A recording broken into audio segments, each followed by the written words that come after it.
হাসিনাকেও হার মানিয়েছে সিরিয়ার সাবেক আসাদ সরকার। হাসিনা তাও তার আয়নাঘরে কেবল পুরুষদের নির্যাতন চালিয়েছে। বিপরীতে আসাদ তার বন্দিশালায় নারীদের সাথে যা করেছে তা মাথা হেট করে দেবার মতো। আসাদের শাসনামলে বর্বরতার আরেক ইতিহাস যেন রচিত হয়েছে সিরিয়ার অসংখ্য কারাগারে। বিশেষ করে সেদনায়া কারাগারের প্রতিটি সেলে বন্দী করে রাখা হয়েছিল নারীদের। সরকার পতনের পর একজন দুইজন নয়, বিভিন্ন বয়সের শত শত বন্দী নারীকে মুক্ত করেছে বিদ্রোহীরা। অনেকের সাথে দেখা গিয়েছে ছোট ছোট ছেলে মেয়ে। তাতে প্রশ্ন জেগেছে, 10 বছরেরও বেশি সময় ধরে কারাবন্দী থেকেও কিভাবে নারীরা বাচ্চা জন্ম দিলেন? তারই করুণ ইতিহাস থাকছে এই পর্বে।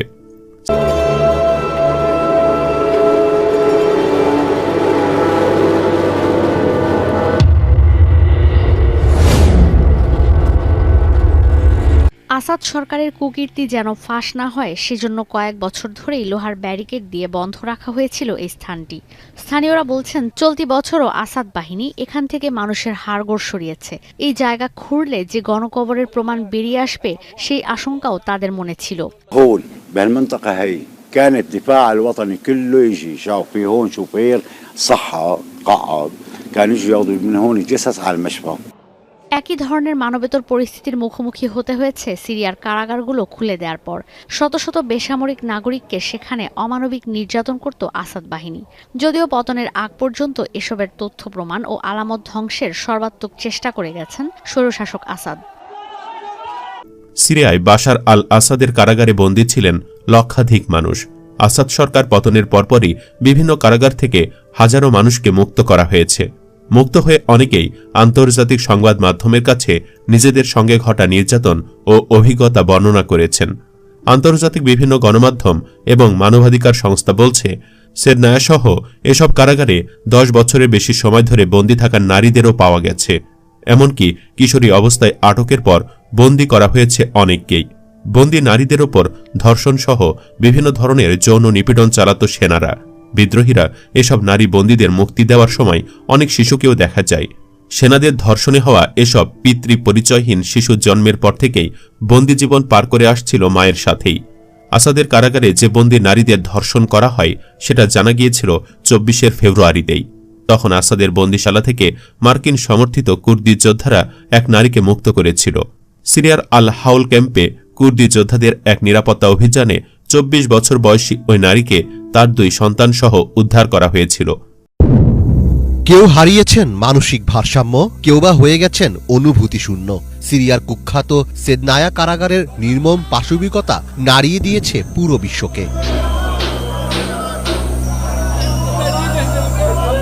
সিরিয়ায় বাশার আল আসাদের সরকার পতনের পরই খুলে দেওয়া হয়েছে কুখ্যাত কারাগার সেদনায়ার ফটক। ছাড়া পেয়েছেন বছরের পর বছর ধরে বন্দী হয়ে থাকা বিরোধী মতের মজলুম কয়েদিরা। মুক্ত স্বাধীন পৃথিবীতে বিচরণের ভাগ্য হয়েছে অনেকের, আবার অনেকেই অমানবিক নির্যাতনের শিকার হয়ে পড়ে রয়েছেন লাশ হয়ে।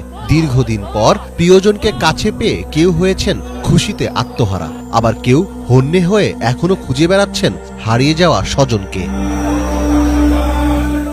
ওই ক্যাম্পে কয়েক হাজার মানুষ বাস করত। 2014 সালে আইএস চরমপন্থীদের গণহত্যা চলাকালীন ওই নারীকে অপহরণ করা হয়। সে সময় আসাদ সেনারা অসংখ্য নারী এবং কিশোরীকে যৌন দাসী হিসাবে ধরে নিয়ে যায়।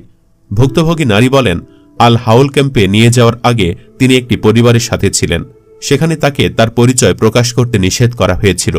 উদ্ধার হওয়ার আগ পর্যন্ত মিথ্যা নাম নিয়ে সেখানে ছিলেন বলে জানান ওই নারী। তিনি বলেন, তারা আমার জীবন ধ্বংস করে দিয়েছে, আমাকে ভেড়ার মতো কেনাবেচা করেছে তারা। তিনি আরও জানান, একসময় তিনি আরও 6 জন নারীর সাথে আবু জাফর নামে একজন বয়স্ক ব্যক্তির বাড়িতে ছিলেন। যৌনকর্মে অসম্মতি জানালে তাকে প্রচণ্ড মারধর করতেন আবু জাফর। তিনি বলেন, যেসব নারী ধর্ষণে বাধা দিত তাদের হত্যা করা হতো। বাশার আল আসাদের নিপীড়নের সাম্রাজ্য থেকে বন্দীদের মুক্তি হওয়ার খবর শুনে ভাইকে খুঁজতে বের হয়েছেন 27 বছর বয়সী নারী হায়াত আল তুর্ক। 14 বছর ধরে নিখোঁজ থাকা ভাইয়ের সন্ধানে সেদনায়া কারাগারের সামনেই দিন কাটাচ্ছেন তিনি। আমি এখানেই খাই, এখানেই ঘুমাই। 4 দিন হলো বাড়ি যাইনি। যাকে দেখছি তাকে আমার ভাইয়ের কথা জিজ্ঞেস করছি। আমি আমার ভাইকে দেখে চিনতে পারবো কিনা তাও জানি না। এখান থেকে বের হওয়ার পর সবার চেহারাই পাল্টে গেছে। وبس خالي وبس ابن عمتي وبس قرايبي. আসাদ সরকার পতনের পর মুক্তি পাওয়াদের একজন হলেন হালা নামক এক নারী, যিনি এখনো ভয়ে তার আসল নাম প্রকাশ করেননি। আল জাজিরাকে হালা বলেন, 2019 সালে তাকে হামার একটি চেক পয়েন্ট থেকে আটক করা হয়। তাকে সন্ত্রাসবাদের অভিযোগে অভিযুক্ত করা হয়। সে সময় হাজার হাজার সরকার বিরোধীদের উপর এই অভিযোগ আরোপ করা হয়েছে। এরপর তাকে আলিপ্পোতে নিয়ে যাওয়া হয় এবং সেখানে তিনি বিভিন্ন কারাগারে বন্দী ছিলেন। হালা তার কারাবন্দী জীবনের নির্মম স্মৃতিচারণ করে বলেন, আমাকে আমার নাম ধরে ডাকা হতো না, স্টেপ নম্বর দিয়ে ডাকা হতো। আমার নাম ছিল 1100। আলিপ্পোর যে কারাগার থেকে হালাকে মুক্তি দেয় HTS, সেটি বাশার আল আসাদের সরকারের পরিচালিত কয়েকটি কারাগারের একটি মাত্র।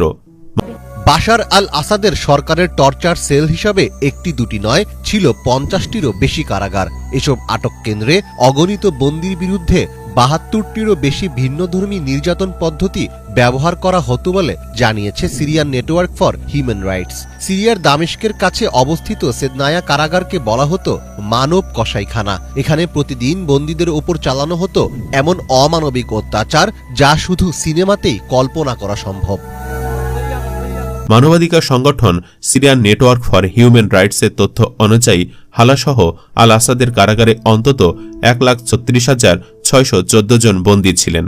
বাশার আল আসাদের কারাগার থেকে মুক্তি পাওয়া আরেক বন্দী 49 বছর বয়সী সাফি আল ইয়াসিন। তিনিও আলিপ্পোর কারাগার থেকে মুক্তি পেয়েছেন। সাফি বলেন, এটা যেন আমার জন্মদিনের মতো ছিল, যেন আমার জীবনের প্রথম দিন। তিনি আরও বলেন, এই আনন্দ ভাষায় প্রকাশ করার মতো নয়। সাফি আল ইয়াসিন বন্দী হওয়ার আগে উত্তর পশ্চিম সিরিয়ার উপকূলীয় শহর বানিয়াসে নৌকা তৈরির কাজ করতেন। তিনি বলেন, 2011 সালে সিরিয়ার বিপ্লবের সময়কার এক বিক্ষোভে অংশগ্রহণের অভিযোগে 31 বছর সাজা হয়েছিল তার। এরই মধ্যে তিনি সে সাজার অর্ধেক পার করে ফেলেছেন। বিগত 14 বছর ধরে তিনি সিরিয়ার বিস্তৃত কারাগার নেটওয়ার্কের বিভিন্ন স্থানে তীব্র শারীরিক নির্যাতন এবং বছরের পর বছর মানসিক যন্ত্রণার শিকার হয়েছেন। কারাগার থেকে সদ্য মুক্তিপ্রাপ্ত এই ব্যক্তি রক্তমাখা এক বয়স্ক বন্দীর স্মৃতিচারণা করে বলেন, আমি যে দৃশ্য দেখেছি তা মৃত্যুর আগ পর্যন্ত স্মৃতি থেকে মুছে ফেলতে পারব না। ওই ব্যক্তি পরে মারা যান, এমন আরো অনেকে মারা গেছেন। নির্যাতনের মধ্যে রয়েছে শারীরিক সহিংসতা, মানসিক নির্যাতন এবং ছোট কক্ষে একাকী বন্দিত্ব। শারীরিক নির্যাতনের মধ্যে রয়েছে বন্দীদের শরীরে ফুটন্ত পানি ঢালা, ডুবিয়ে শ্বাসরোধ করা, বৈদ্যুতিক শক ব্যবহার, নাইলন ব্যাগ পুড়িয়ে তা শরীরে প্রয়োগ করা, সিগারেটের ছ্যাঁকা দেওয়া, আঙ্গুল ও চুলের গোড়া বা কানসহ সংবেদনশীল অংশ পোড়ানো এবং জোরপূর্বক চুল উপড়ে ফেলা বা ধারালো অস্ত্র দিয়ে অঙ্গহানি করা। বন্দী হওয়া নারীদের উপর বিভিন্ন ধরনের শারীরিক নিপীড়ন চালাতো আসাদ সেনারা। বিদ্রোহীরা এসব নারী বন্দীদের মুক্তি দেওয়ার সময় অনেক শিশুকেও দেখা যায়। পিতৃপরিচয়হীন এসব শিশু জন্মের পর থেকেই বন্দী জীবন পার করে আসছিল মায়ের সাথেই।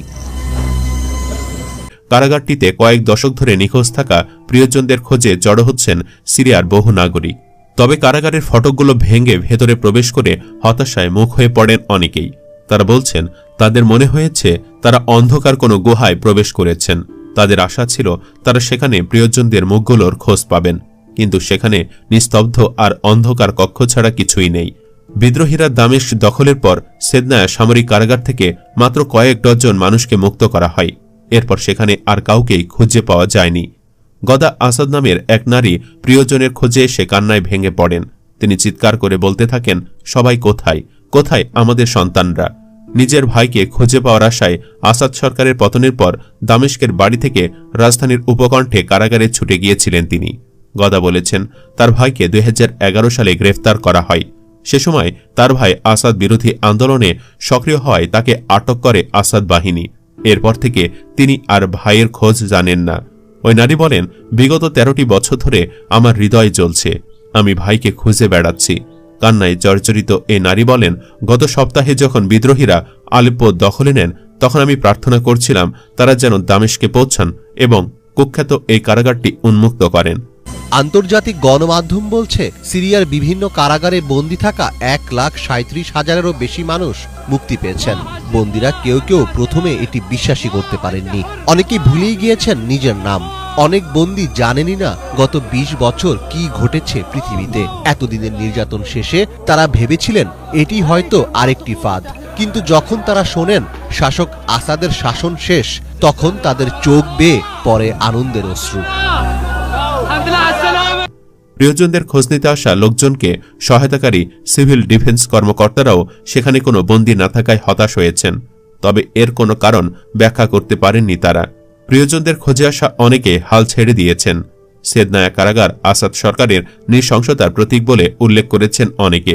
তারা বলছেন, রাষ্ট্রের প্রাণকেন্দ্রে এমন কারাগার থাকা সিরিয়ানদের ওপর বর্বর নৃশংসতার উজ্জ্বল প্রমাণ। 2011 সালে আরব বসন্তের ঢেউ সিরিয়ায় লাগতেই গণ আন্দোলনের মুখোমুখি হন বাশার আল আসাদ। জনগণের শান্তিপূর্ণ দাবির জবাবে তিনি বেছে নেন শক্তি ও নিপীড়নের পথ। হাজারো বিক্ষোভকারীকে গুম, হত্যা ও নির্যাতনের মধ্য দিয়ে তিনি ক্ষমতা আঁকড়ে ধরে রাখার চেষ্টা করেন। এই নির্মমতা গৃহযুদ্ধের সূত্রপাত ঘটায়। দেশজুড়ে বহু বিদ্রোহী গোষ্ঠী জন্ম নেয়। নৈরাজ্যের সুযোগে আইএস নামে চরমপন্থী সন্ত্রাসী সংগঠন তাণ্ডব শুরু করে। কিন্তু এসবে আসাদ পরিবার নির্বিকার। শহর ধ্বংস হয় হোক, মানুষ মরে মরুক, লাখ লাখ শরণার্থী হোক, যে কোনো মূল্যে তার ক্ষমতা ধরে রাখা চাই। গোটা দেশ উচ্ছন্নে গেলেও দামেস্ক সুরক্ষিত রাখতে হবে। পরীক্ষিত মিত্র রাশিয়ার সাহায্য পেয়ে এত ঝড়ঝাপটার মধ্যেও টিকেছিলেন বাশার, কিন্তু শেষ রক্ষা হলো না। আসাদের শাসনামলে 2011 সালে সরকার বিরোধী বিক্ষোভ শুরু হওয়ার পর আটক হওয়াদের সেদনায়া কারাগারে বন্দী রাখার ইঙ্গিত ছিল। মুক্ত হওয়া বন্দী এবং কারা কর্তৃপক্ষের বরাতে অ্যামনেস্টি জানিয়েছে, কারাগারের অভ্যন্তরে গণহত্যায় নিহত হয়েছে অন্তত কয়েক হাজার বন্দী। প্রতিনিয়ত কারাবন্দীদের ওপর চালানো হতো ভয়াবহ নির্যাতন। এছাড়া প্রচণ্ড মারধর ও ধর্ষণের শিকার হয়েছে অনেক কারাবন্দী। প্রায় প্রতিদিনই এমন বর্বরতা চালাত কারারক্ষীরা। নির্মম এই অত্যাচারেও অনেক বন্দীর মৃত্যু হয়েছে। দিনের পর দিন তাদের অভুক্ত রেখে মৃত্যুর কোলে ঠেলে দেওয়া হয়েছে বলে জানিয়েছে মানবাধিকার সংস্থাটি। বিদ্রোহী এইচটিএস দামেস্কের দখল নিয়েছে। সপরিবারে রাশিয়ায় পালিয়েছেন বাশার। সিরিয়ার মানুষ মুক্তির আনন্দে মাতলেও তাদের সামনে বিশাল চ্যালেঞ্জ। ধ্বংসস্তূপ থেকে রাষ্ট্র পুনর্গঠন করা, আস্থা ও ঐক্য ফিরিয়ে আনা, আর্থসামাজিক পরিকাঠামো পুনর্নির্মাণ করা। আসাদ পরিবারের হাতে 54 বছর ধরে রাষ্ট্র ও সমাজের যে ক্ষয় হয়েছে, যে বৈষম্য অবিশ্বাস দানা বেঁধেছে, তা দূর করতে সময় লাগবে বৈকি। এখন সিরিয়াবাসীর সামনে পুনর্জন্মের সুযোগ, যেখানে তারা স্বাধীনতার স্বাদ নিয়ে একটি নতুন গণতান্ত্রিক ও অন্তর্ভুক্তিমূলক ভবিষ্যৎ গড়ার চেষ্টা করতে পারবে। সিরিয়াতে এমন কোনো ঘর নেই বা এমন কোনো নারী নেই যিনি তার ভাই, সন্তান, স্বামী বা পরিবারের অন্য কাউকে না হারিয়েছে। এমনটি বলছিলেন আসাদ বিরোধী আন্দোলনে সক্রিয় হওয়া 54 বছর বয়সী খাইরিয়া ইসমাইল নামের এক ব্যক্তি। বিক্ষোভের প্রথম দিকে তার 2 ছেলেকে আটক করা হয়, যাদের একজন এখনও নিখোঁজ। 2011 সাল থেকে সিরিয়ায় আটক বা নিখোঁজের সংখ্যা প্রায় 1.5 লাখে পৌঁছেছিল বলে ধারণা করা হচ্ছে, যাদের কয়েক হাজার বন্দীকে সেদনায়া কারাগারে বন্দী রাখা হয়েছিল। তবে এই কারাগারে রাখা অনেক বন্দীরই কোনো হদিস পায়নি ভুক্তভোগী পরিবার। জানা যায়, সিরিয়ার কারাগারগুলো ছিল বাশার আল আসাদের ক্ষমতাকে টিকিয়ে রাখার অন্যতম খুঁটি। সিরিয়ার কারাগারগুলো ছিল বাশার আল আসাদের ক্ষমতাকে টিকিয়ে রাখার অন্যতম খুঁটি। সময়ের পরিক্রমায় আবারও হয়তো শান্তির সুবাতাস বইবে সিরিয়ায়। হয়তো সিরিয়ার নাগরিকেরা পাবেন সুস্থভাবে বেঁচে থাকার সুযোগ, নিশ্চিত হবে মানবাধিকার। কিন্তু ইতিহাসের কালো অধ্যায়ের নির্মম সাক্ষী হয়ে থেকে যাবে এই সেদনায়া কারাগার। 2013 সালে সিরিয়ার বেশ কিছু ছবি প্রকাশ্যে আসে। ছবিগুলোর ব্যাখ্যা দিয়ে হিউম্যান রাইটস ওয়াচ বলে, সিরিয়ার সরকারি কারাগারগুলোয় ব্যাপক নির্যাতন, অনাহার, মারধর এবং রোগাক্রান্ত হওয়ার অকাট্য প্রমাণ ছিল এসব ছবিতে। এত সব ভয়াবহ অপরাধের পরও আসাদকে রাশিয়া সপরিবারে রাজনৈতিক আশ্রয় দিয়েছে, যেমন হাসিনাকে দিয়েছে ভারত। দর্শক, এসব আশ্রয়ের কারণেই কি স্বৈরাচারীরা আরও বেশি স্বৈরাচারী হয়ে ওঠার সাহস পায় না?